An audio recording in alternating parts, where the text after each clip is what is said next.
Welcome to the LSU Sports Insider, brought to you by the journalists at The Advocate, NOLA.com, and the Times-Picayune. Perryn Keys here, hanging out with Edward Scott Rabalais. Look up, Rab. Say hello. Hi, attention. Pay attention. Class has started. I'm doing some research. Kids these days in their phones. I know, Yeah. man. I know, I'm sorry. You gotta get these youngsters out of here. Reed Darcey here, our LSU women's basketball beat writer, along with Edward Scott Rabalais, who has seen many a women's basketball tournament in his day. I was here when the lane was the shape of a key. That's a true story. Well, true that the lane used to be in the shape of a key. Not that Rab was actually here. My dad played on the lane shaped like a key, yeah. Oh, we are here. We got plenty to talk about, everybody. Spring practice is underway. LSU baseball drops 2 of 3 in Starkville. And, of course, the LSU men's basketball team is in the NIT. They'll play at home on Tuesday. But we're going to start, of course, with the LSU men's basketball tournament. Matter of fact, it's going to be an almost entirely all-women's sports discussion here today on the LSU Sports Insider. We are here every Monday and Thursday on Apple Podcasts, Spotify, wherever the finer podcasts are found. We are also here on all our social channels, of course, every Monday and Thursday, specifically our YouTube channel, LSU Tigers on NOLA.com. You can catch us there live every Monday and Thursday. If you don't catch us live, you can catch us there after the fact on that same YouTube channel, so please subscribe. Please subscribe to The Advocate if you have not already. Now is the time to do so if you never have, or if you haven't, or if you need to resubscribe, because we've got everything you could ever hope to have under the sun going on these days. We've got LSU Gymnastics maybe within, about 3 or so weeks, Rab, for the championships, the NCAA championships. Mm-hmm. Is that right? Okay. SEC meet is coming up this weekend, and then followed, of course, by the regionals, and we'll see if LSU can make it through. They're a legitimate national championship contender. LSU softball, of course, took their first loss this week, but they are still obviously very much looking like a national contender this season as well. LSU baseball is underway and LSU spring practice. All that stuff's going on. So please stay up to date with it. Please subscribe to The Advocate. We've always been known as the #1 destination for LSU sports, for LSU sports coverage. So please stay with us. And if it's just too much for you to get your arms around, you can get all the headlines sent to your phone, to your desktop, to your inbox with the LSU newsletter. Please subscribe to the LSU newsletter. That way you don't have to go searching all over the universe for all the latest LSU news and headlines. Please subscribe. You go to theadvocate.com/LSU newsletter. And of course, to subscribe to The Advocate, you go to theadvocate.com/subscribe. We are brought to you every Monday and Thursday by Champion Wealth Strategies. Champion Wealth Strategies is a national financial services firm specializing in the capital markets, securities, insurance, 401ks, and college and retirement planning. Our broker-dealer is LPL, financial member FINRA SIPC. As you know, investments are not FDIC insured, may lose value, and have no bank guarantee. To learn more, go to championwealthstrategies.com and plan like a champion today. So, gentlemen, we are Selection Sunday has come and gone. The LSU women's basketball team, boy, I got to tell you, I'll get you guys' 2 cents on this, obviously, but in terms of brackets and draw and selections and so on and so forth, it does not appear to me that Iowa or LSU or UCLA or Kansas State, or for that matter, Colorado, that they got what you would call an easy draw. Any of these teams, they're all in it together, all in the Albany 2 bracket of the women's tournament. And so they will open up this first weekend. LSU is a number 3 seed. They will open up first against number 14 seeded Rice. It's at 3 p.m. Friday on ESPN, a little Friday matinee in the PMAC, and I'm sure it will be jumping. First things first, just Rab, tell me what you think about this draw. It's a tough one for all those teams that you mentioned, and it doesn't. You didn't mention even Louisville, who's the 6th seed, who's coming here. They've got a tough first game with Middle Tennessee. Some people are always saying, "Hey, that could be an upset." 6-11 game.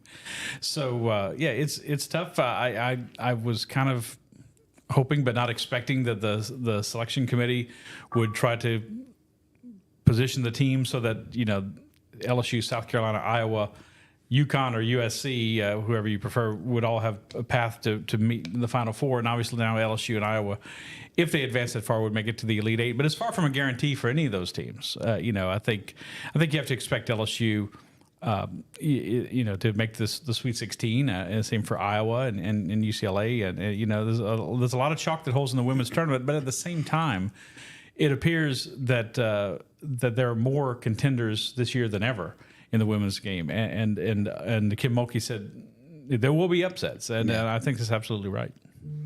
Reed, tell me what you think. Yeah, I think when you I like what you mentioned there, Rab. I think if you look at the overall picture, there's probably about 10 to 12 teams when I look at them, and I wouldn't be surprised if they made a run to the national championship and could win it. It's a really difficult draw, and I think what makes it really hard is because Colorado is the 5 seed, and we saw what kind of trouble they gave LSU in the season opener. A lot of time has passed since then. The two teams are very different. Since then, Colorado has stumbled a lot. They've piled up some losses. They're up to 9 losses now. But when you look at them, they're like, okay, this is a 5 seed, and you saw what they're capable of doing, like what they're capable of doing to a team like LSU in the season opener. I still think they're a bad matchup, but there's a chance that they sort of avoid each other all the way to the Elite Eight. We're sort of getting ahead of ourselves there, but yeah, these top 5, top 6 teams, I think they're all going to beat up on each other by the time one of them makes it out to the Final Four. So many, I'm sure you would agree, Rab, for so many years, certainly the past, well, depending on what time period you want to ascribe to this thing, for so long, but particularly in the past, seems like 10 or so years, there were, in a given year, maybe legitimately 5 or 6 teams that you felt like could win the national championship. I thought you could say 3 or 4, but yeah, well, 5 or 6 at most. Yeah, sure. I mean, it was certain years it was UConn, like they were just going to steamroll everybody, and recently it looked like it would be South Carolina was just going to steamroll anybody. You go back and Baylor, of course, with some of Kim's teams that she had over there. The one, of course, with Brittany, they went 40-0.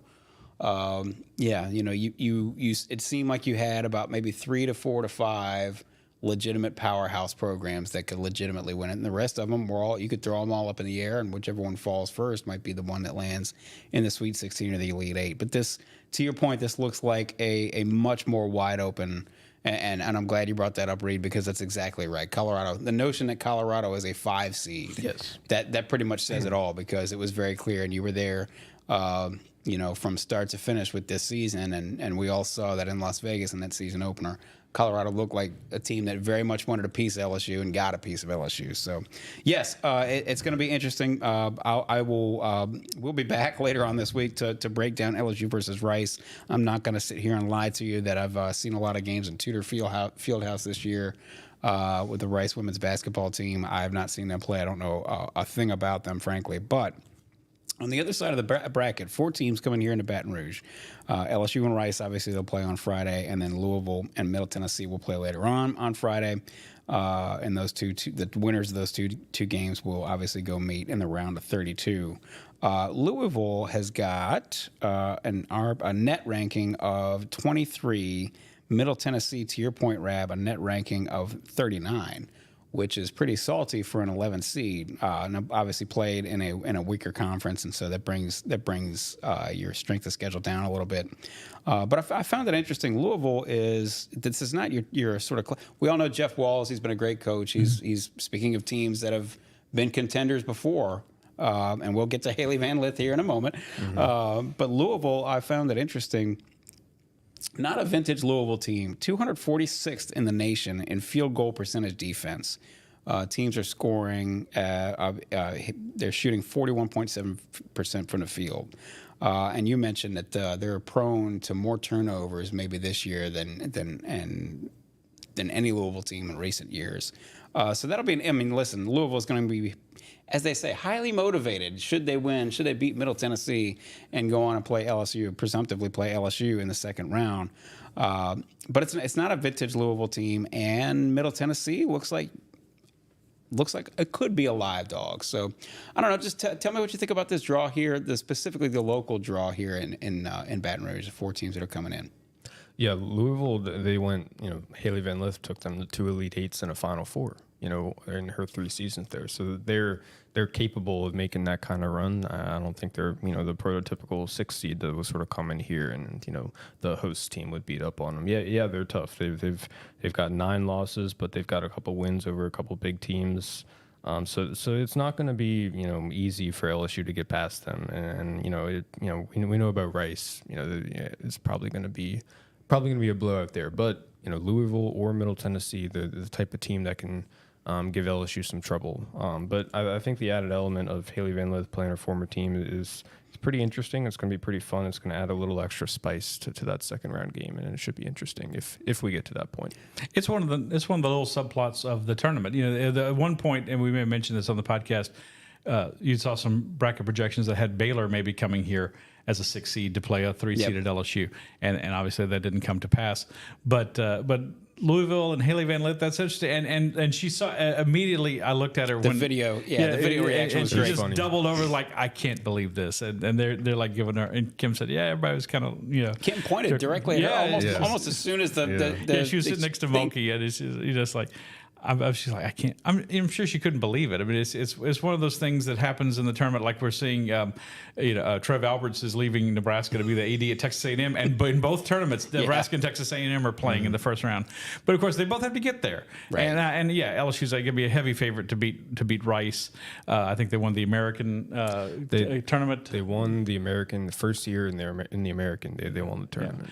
At 19 and 14 overall, so LSU would be a heavy favorite there. But Louisville's no lock, and I'm sure we're going to hear plenty of that from Jeff Walls when they get here for the press conferences on Thursday. But can I just say I'm personally happy about the setup.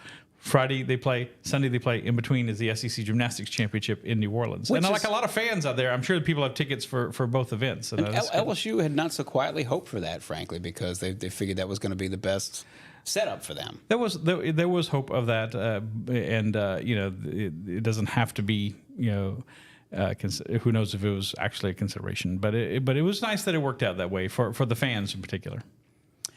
So let's talk a little bit about it. Before we move on to sort of breaking down these games and breaking down where LSU is right now.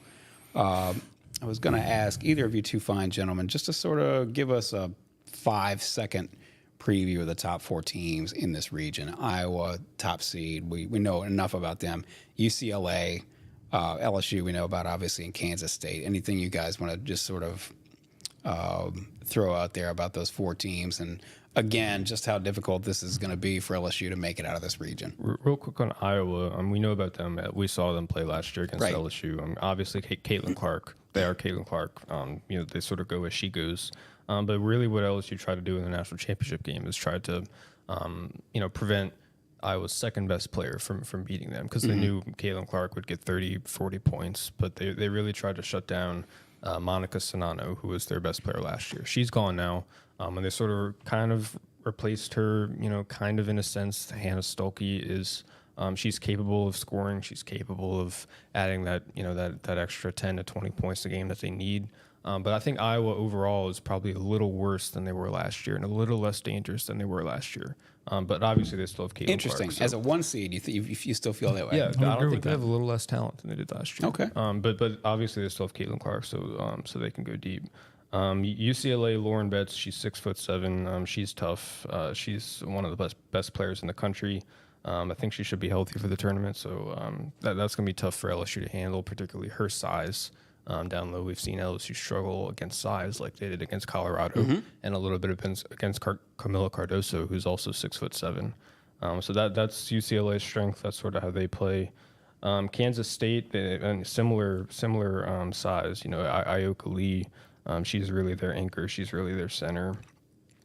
So she's tough. She's physical. That could be a challenge for LSU. And then, like we said, Colorado. I think Colorado would still be a bad matchup for LSU because they've sort of got 2 of the things that LSU struggles to defend. They've got a lot of size, especially around the rim, and they've got guards who can dribble penetrate. Jalen Sherrod gave them fits, in the season opener, and so she's still there, and they're still capable of that. So we'll see. It should be interesting. I think all these teams are really good, and it's going to be really difficult to escape. It would not be a surprise to see any of these teams in the regional final. No, not at all. It's sort of going back to the point, our original point, which is this seems like this is a loaded bracket. It is, and it's the people on ESPN yesterday said right away this was the toughest of the 4 brackets, and I'm going to take a minute to say the NCAA selection committee once again underseeded LSU. They underseeded them last year. They should have been a 2 seed. They should have been a 2 seed this year. They had a net of 8. They finished second in the SEC and run up the SEC tournament. 2 of their 5 losses were to the number 1 overall seed. They only lost. Of their losses, there was only one was to a team that didn't make the tournament. It was Miss State. Miss State got left out, but Auburn's in, and of course Colorado is in their regional. So it's it's not a big deal difference between 2 and 3, but it's worth remembering that LSU's toughest game of the tournament last year was in the Sweet 16 against number 2 Utah. They won by 3. I was just about to. I mean, fortunate to win. I cannot remember the young woman's name, and I apologize, but she was something like an 88% free throw shooter. She hits either one of those 2 free throws. That was LSU's magical season is not nearly as magical. It would have come to an end right there in the Sweet 16. Rab, you've seen enough of these. Incidentally, you've seen enough of these tournaments that this is true, men's, women's, anything, really in some ways any postseason in any sport. But sometimes it helps to have a little good fortune on your side as well. So it's not always necessarily being about the best team. It's about being the best team that day and getting a little help too. It has to be to win 6 games against the quality of teams you're going to play in the men's tournament or the women's tournament. There has to be some good fortune that goes your way. Rarely do we see. I remember one year LSU lost to UConn. It's in 2000. It lost to them in the Elite 8. And LSU gave them their best game, and it was like a 15-point game. That was as close as anyone got to them in the entire tournament. I think it was kind of like that for the LSU men in 2009 when they lost to North Carolina in the second round. But that rarely happens. Usually you're going to have one game where fortune smiles on you, and the ball has to bounce your way or not bounce your way for your opponent. Look at South Carolina. They're the number 1 overall seed. They're the favorite. They should be. They're the only undefeated team in either tournament, and yet they were fortunate to beat Tennessee. Tennessee hits 2 free throws. Right. Or the refs call a double dribble on Full Wiley coming up the court before they fouled her at midcourt, and or Cardozo doesn't bank in the 3. They defend her, and they have a loss, which obviously is not the end of the world, but shows you how things can go in tournament play. So you got to have some good fortune on your side, and LSU. Some teams got cleared out of their path last year. Number 1 seed Indiana lost in the second round to Miami. And incidentally, I was going to bring up the Miami game. Carolina. Yeah, the LSU Miami game. That was a rock fight too. If Miami had come with their best game that night, LSU might not have made it. It was through. a grind. Yes. By the way, Miami looked like they were the last team left out of the field. They didn't make it. Yeah, they were very close, and they didn't. Some people had them come in here, the Baton Rouge, but they didn't make it. This is the LSU Sports Insider, brought to you by the journalists at The Advocate, NOLA.com, the Times-Picayune. You know where to find all our writers' great work. That's at The Advocate. Please go to theadvocate.com and subscribe. To do that, you go to theadvocate.com/subscribe, whether that's print or digital. Please get a hold of all the LSU news. You can stay up to date with all the LSU news that's going on with our LSU newsletter. To do that, to sign up, you can go to theadvocate.com/LSU newsletter. We are here every Monday. We're not here every day. That would be it would be a long week. We are here every Monday and Thursday, especially now with everything that's going on campus. We are here every Monday and Thursday on the LSU Sports Insider on all our social channels, specifically the YouTube channel LSU Tigers on NOLA.com. You can catch us there live every Monday and Thursday. If you don't catch us live, you can catch us there after the fact. We are also on Apple Podcasts, Spotify, and wherever other finer podcasts are found. And of course, we are brought to you every Monday and Thursday by Champion Wealth Strategies. Please go to championwealthstrategies.com to find out more and plan like a champion today. So Reed, I wanted to obviously you spoke with Kim Mulkey yesterday at the selection show. We were just curious to know. We know a little bit about Last-Tear Poa and her status. We don't know clearly just yet about her status. She's obviously dealing with what we assume is a concussion, hard hit to the back of the head during the SEC tournament when she fell to the floor. Angel Reese, we know, had been dealing with a swollen ankle, sprained ankle, whatever you want to call it, which she sustained during the SEC tournament. And then, of course, Mikaylah Williams, who only played in the championship game with plantar fasciitis. And they've been trying to do their best to manage that. if you would just, for as much as we know right at this moment, if you would just sort of reset everything in terms of where the Tigers stand from an injury standpoint. Angel Reese and Mikaylah Williams are going to be good to go. I think they're going to play 30-plus minutes, in the tournament. I think they'll be full go. I think they'll be ready to be normal. Poa's situation is a little more fluid. Kim Mulkey didn't say definitively yesterday whether or not they expect her to be playing in the tournament or not. But based on what she said and based on what Poa said yesterday, she put out a video on her Instagram sort of updating where she was in her recovery. It sort of seems like she is working toward a return, and she is going through that concussion protocol, clearing the next steps, and trying to get to a point where she can ultimately play in the tournament. Kim Mulkey said she's starting to do some light work on a treadmill. I believe she did that over the weekend, and then she's also progressing to doing more individual workouts, and that could come this week. So those are the steps of the protocol. I don't know exactly what the steps are, but you start with like some light treadmill work, some walking, some jogging, and then once you clear that, then you go to individual workouts, and then you go, you can play 3-on-3, 5-on-5. So it's sort of like a step-by-step process, and it seems like she is clearing those steps and she's advancing through the protocol. We might not see her this weekend. I don't know for sure. I think we'll find out later in the week. But she is working toward a return, and assuming LSU gets out of these first two rounds, we might be able to see her play in the Sweet 16. Let me say real quick. I spoke to Last-Tear after the selection show yesterday. Mm-hmm. She was there with her parents who flew in from Australia to be with her after she was injured, and she moved well. She sounded good. Like Reed said, she's making progress, but I don't think anyone really knows, when she can come back. Maybe she can play Friday, maybe she can play Sunday, maybe it would be in the Sweet 16. But eventually they need her back. I mean, if they're going to get to Cleveland in the Final Four, they need her back to because guard play is not everything in the NCAA tournament, but it counts for an awful lot. And they need her right at the point, letting Hailey move to the 2 guard, creating that rotation that they've gotten better with over the course of the year. So I think we'll see her. I think we'll see her back. But might they try to get through the first round game? Yeah, without her. Yeah, but the second round against Louisville, might try to trot her out there for a few minutes. So that's my opinion. First and foremost, it's going to be up to the medical staff. They're going to make the final call on whether she can play or not. They've got to clear her, obviously. Yes. Rab, my question to you actually was going to be, can LSU get it done with 7 players? Let's back up and start and just get through this first weekend and say, can LSU get it done? Can LSU get through this first weekend with just 6 players or 6.5? If Dunne can't play extra minutes, something like that. Can they get through this weekend with just 6 players if Poa can't go?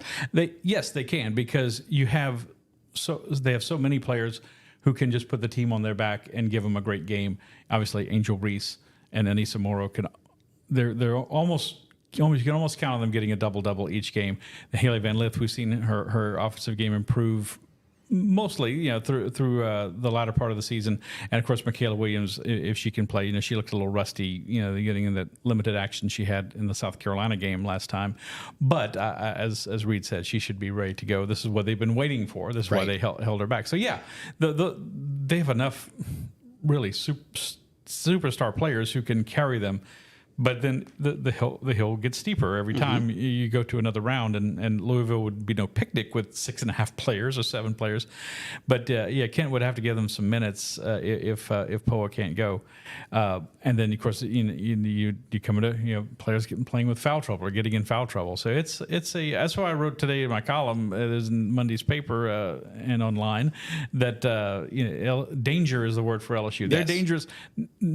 Iowa and UC, as we're talking about it being a tough regional for LSU, Iowa and UCLA and those teams are not happy to see LSU in their regional. But there's danger for LSU too, because this is a fragile team because they lack so much depth, and another injury or a it's remarkable they did as well as they did in the SEC tournament with Poa getting hurt in the semifinal, and the state of play for Williams and for Reese. But it's you need to be firing on all cylinders, because, like I said, each round just gets a little more difficult to win. Do you expect this is a question for either of you two fine gentlemen? Would you expect then, how much more would you expect in terms of contribution? Let's say if Poa does play, and if she doesn't play, how much more in terms of contribution would you expect from Janae Kent? If she does play, then I think we'll see Kent, but like sparingly, like less than double-digit minutes. If she can't, then yeah, Janae's got to play more. Maybe 12, 15 minutes a game or something like that. Without Poa, Janae Kent's going to have to give him 15 minutes. With Poa, I still think they could benefit from throwing her out there for 5-10 minutes maybe. But I think LSU's going to have to rely on her a little bit either way. She played a little bit in the SEC tournament. She flashed some things. She hit a 3. It wasn't perfect. She committed a couple turnovers. Kim Mulkey gave her a quick pull early in the South Carolina game, but overall she was solid and she held her own. And maybe Kim Mulkey saw that and she thinks, hey, maybe I can trust her a little bit more in the tournament. But we'll see. It's sort of like if. Like that 7-player rotation, it's been locked in for months now, right? Do you want to mess with that when it comes time in the tournament?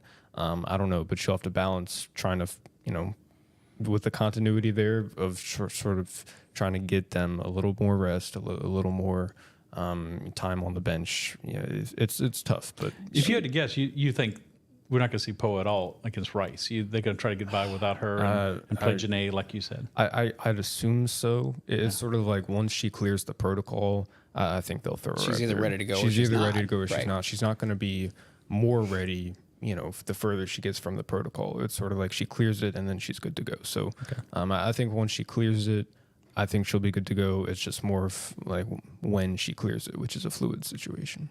It would be nice. I mean, here we are in a perfect world. I understand, but it would be nice, seemingly, if you feel like you could get, particularly toward the end of the quarter, end of the first quarter, second, third, fourth, that you could, or maybe not fourth quarter, but certainly first, second, and third. That's when you could maybe sneak Janae Kent in there in the last minute and a half. Particularly if one of the guards is in foul trouble, maybe because she can sort of take it to the next quarter and keep give the players a little extra rest. Between quarters, but then also maybe keep them out of foul trouble as well. We won't know.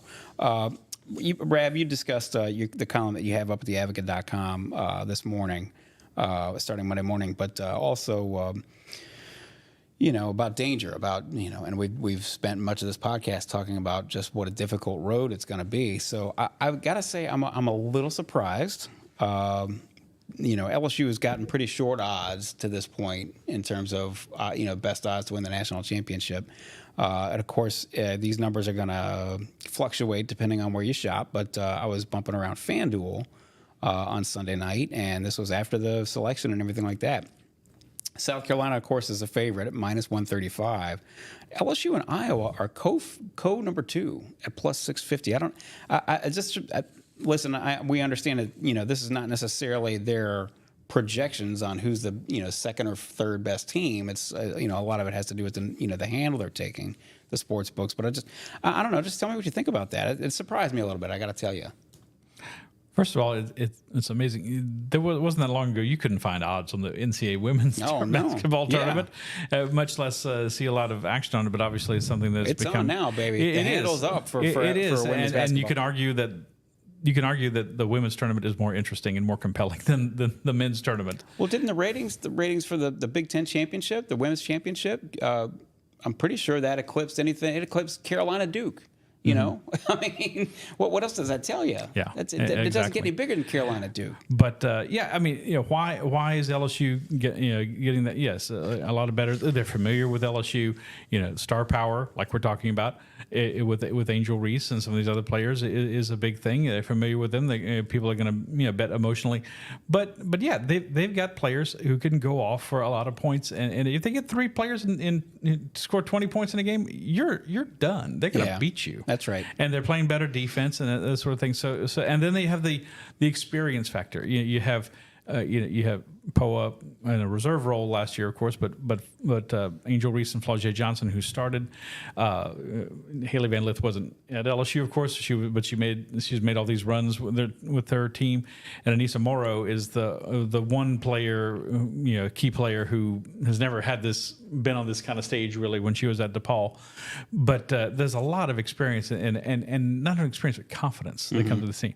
Angel Reese said after they lost in Greenville to South Carolina, teams need to be scared of, to see LSU, and that's right. I mean, it is. So I think that's reflected in the betting, and obviously the defending champion with these returning pieces gets some love, as well. But I think it's fairly accurate. I think you could make the argument that the winner of this regional that emerges is the biggest threat to South Carolina winning it. And really sort of maybe to zoom out, because we really haven't maybe discussed this, and we should. Reed, I don't want to put words in your mouth or, again, lead the witness, but, we discussed last week after they finished the SEC tournament. It sure seems like they're playing their best basketball right now, and it sure seems like Kim's got them sort of in the with sort of playing with the sort of attitude that a Kim Mulkey team seems best at playing. Where they've come all the way around, where they were the consensus number one preseason. Took their lumps. They weren't necessarily playing very well at times during the SEC, the SEC schedule, and now they're playing better. Hailey Van Lith is on. Angel Reese, it seems like a decade ago that she was serving a suspension. It seems like that attitude is there, and now they're able somehow, as the reigning national champion, to be able to play the feisty underdog role. Am I wrong? I think you're absolutely right. I think they are playing their best basketball of the season right now. And if you look at the numbers, you isolate some of the numbers after they lost to Mississippi State. So that was the end of January. Mm-hmm. So really over the last 2 months, if you look where they rank in sort of offense and defense, their numbers are really right on par with where they were last year. Over the last, 6 or 7 weeks, they picked up those 10 straight wins. They played South Carolina in that 11th game where they lost. But over those 10 games, their numbers look maybe even a little better than they did all throughout last season, when they really blitzed through the non-conference schedule and then blew out, a lot of the SEC teams. So, so it took them a while to get to this point. It took them a while to figure out what kind of team they wanted to be, and for the new pieces to sort of figure out how Kim Mulkey wants them to play with each other. But now that they are all on the same page, you sort of hark back to the start of the season when everybody thought this is the unanimous preseason number one, most talented starting five in the country, most talented team in the country, at least 1 through 5 for sure. So, think back to that time, and he thought, what could this team theoretically do in March? What is the ceiling on this team? And think about where they are today. Have they gotten close to that ceiling? Have they sort of figured out the best style of play to bring out the best in everybody? I think we'll find out in the next couple of weeks. And I think if you look at the last 10 games, there's an indication that they have figured something out. It is time. March Madness is here. LSU will be playing Rice, third-seeded LSU versus number 14 seed Rice, 3 p.m. Friday in the PMAC on ESPN. That's not a mistake, incidentally, that LSU would be playing on ESPN on the first weekend. Oh, no. Star Power. Again, we go back to Star Power. So the journey is upon us. We will see how far LSU will get in their attempt to repeat as national champion. I wanted to... Before we get out of here, I did want to bring up two other fairly important topics or fairly interesting topics. First and foremost, the LSU gymnasts. They're coming down the stretch here, Rab. The SEC championships are on Saturday down in the Smoothie King Center in New Orleans. LSU is in session 2, which is going to get underway at 7 p.m. Right. And that's SEC Network, I assume. I should know this, and I don't. But no, I think it's I'd have to double check because the basketball tournament. That's true. Yeah. I guess it's on the SEC Network. It'll be in print or online. Don't worry about it. But listen, this is a team that's got the chance. It's got a chance. They posted another 198 score against North Carolina, 198 plus, and they look for everything to be a real threat and a real contender to Oklahoma, but. You got to get into. They're not going to miss the regionals. We know that. So I guess really that's the first question about the SEC championships is if you're Jay Clark, knowing that you're going to move on to the regionals and that's where everything really starts to matter. What are you looking for this weekend? What do you want to see? Well, you want to see a continuation of the great gymnastics you've had coming down the stretch, and they've scored over 198 and 4 of their last 5 meets, and the other was right there, and a loss to Florida. Florida edged them out for the regular season title, but this is big. This is the championship meet, and so there's 2 championships, like in basketball, the regular season, and this is like the tournament championship. But this is arguably the bigger one, and it comes down to one meet. LSU is the top seed, even though they finished second to Florida because they had the highest NQS, the highest season average. So it's LSU, Florida, Kentucky, and Alabama in that evening session. There's a chance the other 4 could win, but there's really it comes down to those 4 teams. Right. And obviously, you want to continue the great gymnastics that you've had. Going into NCAAs, obviously each meet gets a little more important. The SECs, then a regional, then nationals, and they're on a good pace. I mean, they've stayed pretty healthy. They've gotten pretty consistent. When they just do, they had like a 49.4 on vault the other night, and that's a really good score. And you're like, they can do better, and they know they can do better, and that's how good they've been this year. So they're one of those national contenders. Of course, kind of like with the basketball team with South Carolina, you have another team in Oklahoma that's kind of standing in your way to trying to be the national champion for the first time ever. But they're really good. They've got their own star power too, with people like Hailey Bryant, the #1 all-arounder in the country. It's going to be quite a show in the Smoothie King Center, because there's some other really good gymnasts.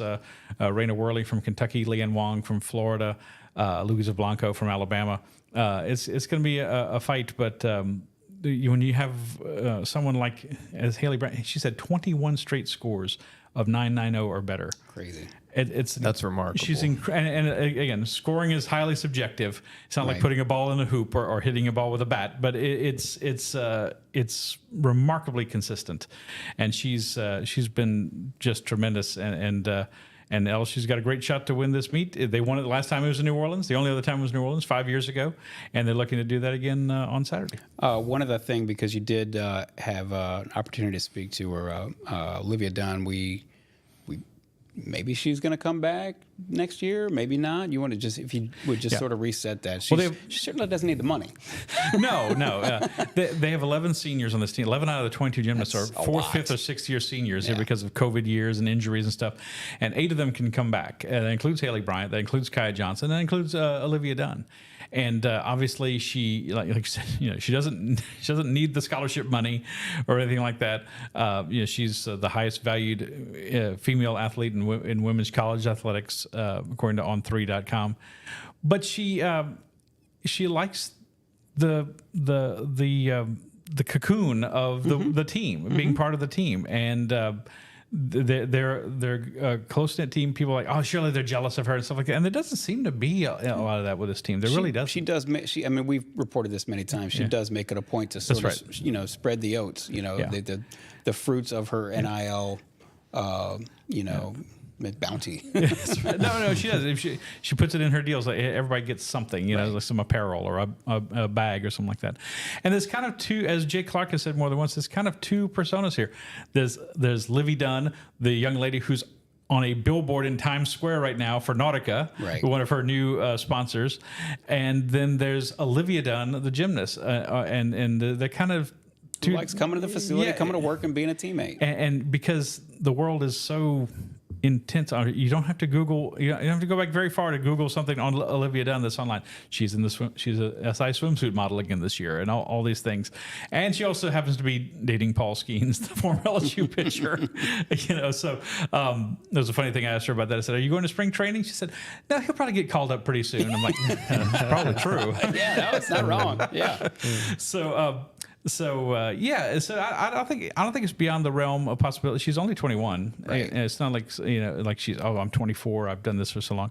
I wouldn't be totally shocked if she came back. But and she's performed better this year. And more frequently. She had a 9.975 on beam the other night in an exhibition routine. Now, there's no pressure. Right. They didn't need her score. They won comfortably against North Carolina, but it was still a tremendous routine. And it's like maybe she could help them out some more if she came back next year. Well, particularly with all the presumed experience that you're going to lose off of this year's team. One other international celebrity that we should touch on, Canadian swimmer Maggie McNeil. She started her college career at Michigan, and while she was at Michigan, she won the gold medal for Canada in the Summer Olympics. over in Tokyo in the 100-meter butterfly. And so now she's at LSU, and you had what I thought was a really interesting piece up at theadvocate.com, accompanied with some fantastic photography, thanks to Michael Johnson, our staff photographer. Yeah, and shout out to Michael. He had to work hard for those photos. That's great. If you haven't seen him, check out these photos. They're fantastic. So, but yes, just to tell us a little bit about Maggie McNeil, who's certainly a celebrity back home and can just sort of walk around campus, as an anonymous student. Yeah, talking about someone who's got kind of two personas going. In Canada, like she goes to the grocery store, people recognize her. Ryan Reynolds follows her on Instagram. She's heard from the Prime Minister, that kind of thing. But here, it's like, she's a swimmer. And these are not football players or baseball players or something like that.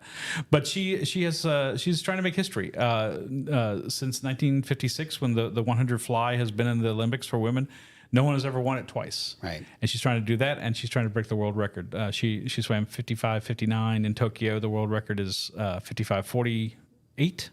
So she's trying to break that. And then she's probably said she's probably not going to LA. This will probably be it for her. But she's a very interesting young lady. She plays the violin. She said she just for fun. She's a stat nerd. I figured out pi in my head to 100 decimal points one time. It took me an hour. And she said she's written a lot of in the pool. And she said, I'm fascinated by swimmers because you only see the tip of the iceberg when you see a swimming meet. Mm-hmm. It's the hours and hours and hours and hours and hours of swimming. The miles that you cover, to try to be a champion. And she said she's written like term papers in her head while she's swimming because she said they would drive me out of my mind just to do that. Mm-hmm. And we had a fun anecdote, like I said, balancing the tremendous achievements she's had and trying to accomplish with her somewhat anonymity here. She's taking a graduate level class at LSU, and the professor went around the room asking everyone, tell us your name and your goal for this year. And they got to her. She's like, my mother raised me not to brag. She's Canadian, so she's not very polite. And she said, Maggie McNeil, my goal is to make it back to the Olympics for the second time. And win a gold medal. A gold medal, break the world record. So, interesting story. And again, a shout out to Michael Johnson. He got in the pool with her and shot these underwater photos. And I thought I stayed on dry land. Yeah. I thought he was just going to stick a GoPro from the side. No, he was in the pool with her and did a great job. And she was very accommodating. And Rick Bishop, the coach, and we're trying to do a regular series of features on people heading out to the Olympics. Oh, and speaking of women's sports, and we're talking the Olympics, Taryn Cloth and Kristen Nuss, the former beach volleyball players from LSU, have got enough points to qualify for the Olympics. Only 2 teams per country make it, and they're number 2 in the world. And so they will be going to Paris, and they're going to play in like the coolest venue. Absolutely. They're building a temporary stadium next door to the Eiffel Tower. So when you see it on television, almost basically underneath. When you see it on television, the Eiffel Tower will be in the background of of almost every shot. It's going to be very cool. Well, it's pretty interesting. Maggie McNeil, it was something of a surprise when she won gold in Tokyo. She even was surprised herself when she looked up. She didn't, she had to. You had it in your story, I know, but she had to squint because she didn't have her contacts in, obviously, and so on and so forth. So, but I mean, to your point though, Rab, she's got a tremendous opportunity because she was sort of. It was sort of unseen, unsuspected that she would win gold in 2021. And now she has just gotten better as a swimmer, and so she's sort of coming into her prime. And now that is going to allow her to have a very, very real opportunity to win gold back to back for the first time ever. Yeah, that and maybe a relay medal. She won a gold and then 2 a silver and a bronze in relays. Mm-hmm. And she cleaned up. She went to the Pan Am Games in Chile in October, and she won 7 medals: 5 gold, a silver, and a bronze. Most gold medals any Canadian in the Pan Am Games, so that's like a mini Olympics, for the Americas. And she's tremendous, and I think she's enjoyed her time at LSU. She said, she went to Michigan first, as you said. She said, I never saw myself in the South, but she followed Rick Bishop here. He had recruited her to Michigan, and when he became head coach here, and she said she's really enjoyed her time here. So I think. She's kind of come and gone with a lot of people knowing her or meeting her, but I thought it was important to tell her story and someone else you can follow in the Olympics. And she's competing the very first day of the competition. One among many Louisiana and many LSU-related athletes who are going to be in the Summer Olympics. Opposite, actually, of LSU and Louisiana always has a strong contingent in the Summer Olympics and not very in the Winter Olympics. Whereas obviously the Canadians don't usually have. I don't know how many 2-time gold medalists there are from Canada from the Summer Olympics. I need to look that up myself, actually. But anyways, she's going to be one of many who have a tie to Louisiana who will be in Paris in 2024. So we are looking forward to that. A little bit closer to now, obviously the LSU women's basketball team. March Madness is here. It's time. It's go time. And so we will be paying attention to that, obviously. 3 p.m. Against Rice in the first round of the tournament of the PMAC on ESPN. In addition to the LSU men, of course, they're going to play on Tuesday in the NIT here in Baton Rouge at home in the PMAC. And spring football going on this week. Obviously, softball is underway and ready to go. And, of course, the SEC gymnastics meet happening down in New Orleans. So there's plenty to get a hold of, plenty to take a liking to, and plenty for us to chronicle as well. So please stay with us. We will be here for everything and anything under the sun as it relates to LSU. Please subscribe to The Advocate to make sure you stay up to date with everything. Go to theadvocate.com/subscribe. Stay up to date with our LSU newsletter. You get all the headlines delivered straight to your inbox. You can go to theadvocate.com/LSU newsletter to sign up for that. And of course, this fine podcast, we're here every Monday and Thursday on Apple Podcasts, Spotify, or wherever the finer podcasts are found. And you can catch us on YouTube. You can catch us on all our social channels, but specifically the YouTube channel, LSU Tigers on NOLA.com. They're all there. You can catch us live there on Monday and Thursday. If you don't catch us live there, you can catch us there after the fact on that same YouTube channel. So please subscribe to that as well. And please remember Champion Wealth Strategies. We are here every Monday and Thursday. Thanks to Champion Wealth Strategies, our title sponsor. Please check them out at championwealthstrategies.com and plan like a champion today. The menu is full. We will be here for all of it. We will try to keep you satisfied with all of it. So we appreciate you all tuning in and following along, of course, and reading at theadvocate.com. For Reed Darcey, for Scott Rabalais, for Amelia Cotton behind the glass, my name is Perryn Keys. We appreciate you. This has been the LSU Sports Insider.